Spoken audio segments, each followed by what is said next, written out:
Let's look at the Widlar current source now. So we see now we're back to just 2 transistors as opposed to 3, but we also have this additional resistor down here, R sub E, connected to the emitter of our right transistor. So what exactly is that doing and why do we include that? Well, of course, we're going to see that in the analysis, but sort of to give an overall view of why we even need this Widlar current source in the first place, say we wanted to achieve relatively small currents on our circuit, and again, we're talking about integrated circuits, so let's say we want really small currents in the microamp range. So small currents, and we're talking microamps, so 10 to the minus 6. So if we're using any of these other designs that we've talked about previously, so our Wilson current source, our 3 transistor current source, our 2 transistor current source, what that means is we're going to need R values in a high K ohm, so K ohm plus, so really large resistor values. And as we've talked about, the whole point of making these transistor current sources is to limit the space that we use on our IC because our space is very valuable. But, so if these other designs we have really large transistors, but what we're going to see is with our Widlar current source, we can use relatively small resistance values. So small R values, which means less space on our IC. So less space used on our IC. So with this Widlar current source, we're still going to assume we have matched transistors like we have all along. So assume matched or identical transistors. Okay. But now that we've added this RE, so let me go ahead and label some values here. We notice that these Vbe voltages are no longer going to be the same. So let's call this Vbe1 and Vbe2. And so I can also come back and label our transistors Q1 and Q2. So because our Vbe1 and Vbe2 are not equal in this case, Vbe2, that means that our I out and our I naught are not going to be equal. Sorry, our I naught and our I ref are not going to be equal.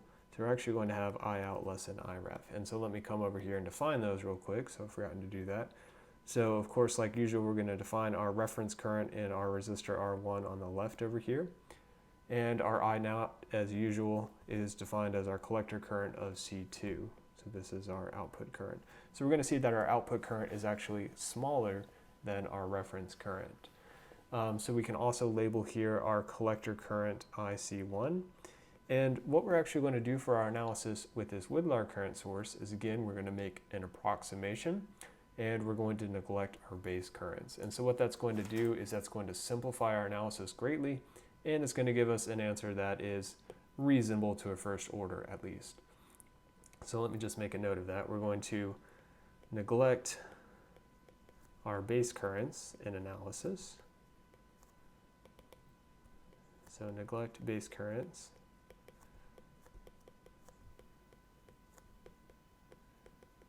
And so typically that's going to be a reasonable assumption if our beta is a very large value. So remember our beta and our IC. So for instance, this is the same structure we had for, roughly the same structure we had for our 2 transistor current source. We just have this R sub E now. But notice our collector current here is going to be order of beta larger than our base currents that are flowing through here. So again, if we have beta on the order of 100 or more, that's maybe reasonable. So these transistors are matched, so what we can keep in mind is even though that we don't have our Vbe voltages the same, we still have the same reverse saturation current. So we still have, IS1 equals IS2, which we're just going to call our IS, which is our reverse saturation current, because they have the same geometry, the same temperature, all of these things that are true of matched transistors. So what we're going to do to start our analysis is we can just look at this node here, and really we don't even have to think about it as doing a KCL, because in neglecting our base currents, we're essentially saying we have 0 here. So of course we know that this really isn't true, but we're just making an approximation. So when we do that, of course, we can see that our I ref is just equal to IC1. So let's come down here, start on this new page. We'll say our IREF is equal to our collector current in Q1, IC1. And so we can put approximately because we know that that's not quite true. And our IC1, we know going back to our basic equations from our analog devices, is our reverse saturation current times the exponential of VBE1 divided by VT. Remember, our VT was our thermal voltage, which was equal to KT over Q. K is our Boltzmann constant, T is our temperature in Kelvin, and Q is our electronic charge. So what we're going to do now is we're going to look at the other side. So we know that our output current, which is equal to IC2, we can use sort of our fundamental equation here as well. We know that's the same reverse saturation current times exponential, but now we have VBE2 divided by VT. So slightly different, but same form. So now what we're going to want to do is let's solve these two for VBEs. So solve for VBE values. And so if we do that, of course we can do that by taking the natural log of both sides. So we'll get from our first equation that VBE1 is equal to VT times the natural log of the quantity of IREF divided by IS.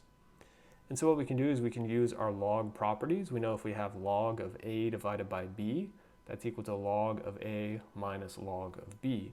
So we can rewrite this as VT times the quantity of log of IREF minus the log of IS. And so again, that's just using log properties. And so let's call this equation 1 to be consistent with our lecture notes. So we're going to do the same thing for our second equation. So it's exact same form. So we have VBE2 is VT times the log of IREF. Sorry, not IREF.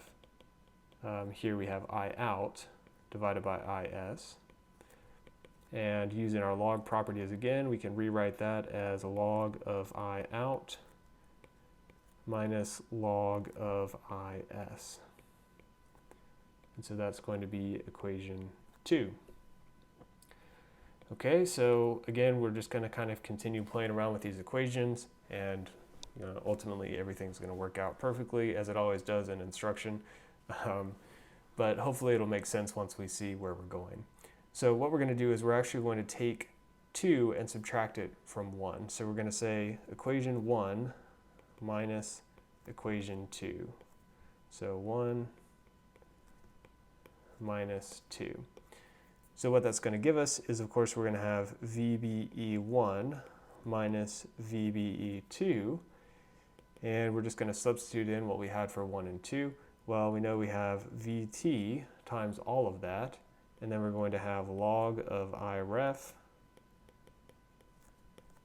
minus log of IS minus, now we have our log of I naught, and now we have minus a minus, which is going to become plus log of IS. And so you can kind of see the game I'm playing at here is now these log IS terms are going to cancel out. And so what we're going to be left with is our VBE1 minus our VBE2. And so I notice I'm missing a E here, so let's just add that. VBE2 is equal to VT, and now we can sort of use that log property again to make this back into a quotient. So let's say this is IREF divided by I naught. Okay, so we've sort of eliminated some of that extra stuff with our IS term. So let's call that equation 3. Okay, well, so now we've got this nice VBE1 minus VBE2 is equal to something. So where else could we get some equation related to VBE1 and VBE2? Well, so the answer is, of course, we can come back up here to our circuit and we can do a KCL loop around this bottom area here. Sorry, not a KCL, a KVL. So again, direction and where you start isn't going to matter. You'll end up with the same result. So what we can do, though, is let's say we're going to do KVL on that bottom loop. And of course we're going to use Ohm's law as well for that resistor in order to get that into a voltage. And so if we do that, we'll see that we have VBE1 minus VBE2 is equal to IE2 times RE. So it's basically just equal, the difference of our two base emitter voltages is just equal to the voltage across that resistor on the emitter. So again, we can say we're neglecting base current. So remember, in general for our transistor we have IE is equal to IC plus IB. So if we're neglecting this base current term, we can say IE is approximately equal to IC, which is what I want to do here. So I'm going to say this is approximately IC2 times RE. And of course I want to do that because our IC2 is our output current. So this is equal to I out times RE. And so let's call this, to be consistent with our notes, equation 4.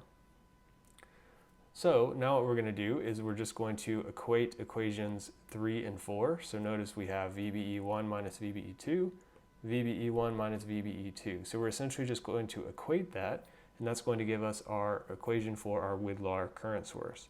So we have I naught times RE from equation 4 is equal to VT times the natural log of I ref divided by I naught. And that's going to be our equation for our Widlar current source. And we'll come back in a later video and talk about our output resistance. One thing to note though is that if we're solving for our I naught value, this becomes a transcendental equation. So transcendental equation. And so what that means is we can't solve for this specifically. We'll go through how to do that in an example in a later video, but the reason that this is called a transcendental equation is that we have our I naught here, and then we have an I naught here, which is inside of a logarithm. So we can't ever get both of those outside of logarithms or exponential terms. And so we'll see how to handle that in a future example.